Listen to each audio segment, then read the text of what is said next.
we now know, in 2026, there will not be a Democratic primary election with multiple candidates because there is only one Democrat who qualified for the ballot, and he is State Auditor Rob Sand. Now, as governor, Sand would like to change how primary elections work in the future. I think that this is incredibly important.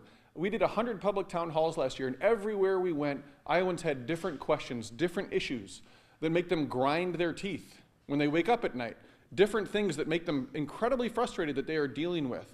And the bottom line behind every single one of these issues, the reason it is something that makes them grind their teeth at night, every night, rather than something that mildly annoys them once a month, is because our political system helps incumbents get reelected rather than actually forcing them to solve our problems.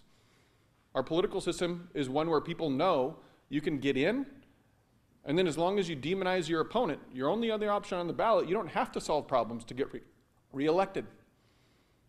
That should end. All right, let's look at what changes. The biggest change here is that in the primary election, you would no longer have to be a registered Democrat and get a Democratic ballot, or a registered Republican and get a Republican ballot.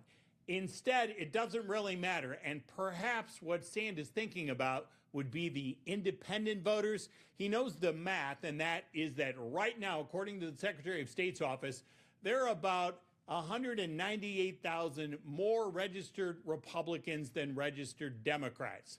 So let's keep that in mind. Sand knows that he will need a good chunk of independents to support him in the general election. So let's move that aside for a second, but talk about his proposal. So there would just be one ballot on the primary election. You go in there and you choose which candidate for that office you want. Doesn't matter, Democrat, Republican, Independent, something else, you choose one. Under Sand's plan, the top 3 to 5 finishers would advance to the general election, and when November's general election comes around, you get to choose. Maybe you have one favorite, maybe you have more than that. Choose however many you want of those who are listed on the ballot, but in the end, the top finisher, the one who gets the most votes, that person would win the general election in Sand's new plan. I want independent voters to have an equal right in our democracy because this is America where we value independence. In fact, we celebrate it on the 4th of July every single year. I don't think that the Democratic and Republican parties solve enough problems to have a monopoly on our choices.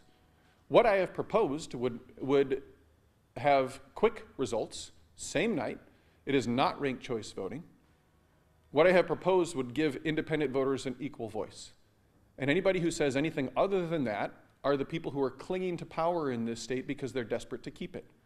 I want to point out that when changes like this, when reforms like this to empower ordinary people are proposed, it doesn't matter which party is in control in the state where they are proposed. The party that is in control will fight it. Because no matter where you go, you find the same thing, a tiny number of people clinging to power because they are using office for themselves and for their friends rather than actually using it for public service. That's why we need to have rules for people who do this work. Now, under ranked choice voting, usually you would go in there, look at the candidates, list your first choice, second choice, third choice, and so on.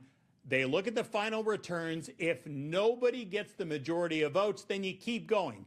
You eliminate the last place finisher and look at that person's second choices among supporters.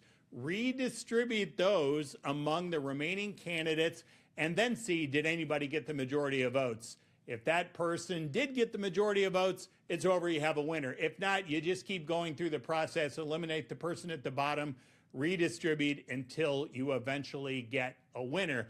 But Sand has pointed out repeatedly what he is saying is not ranked choice voting.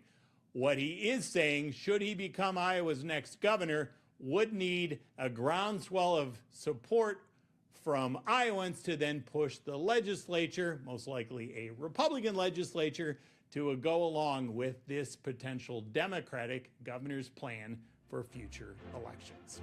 And that is Inside Iowa Politics.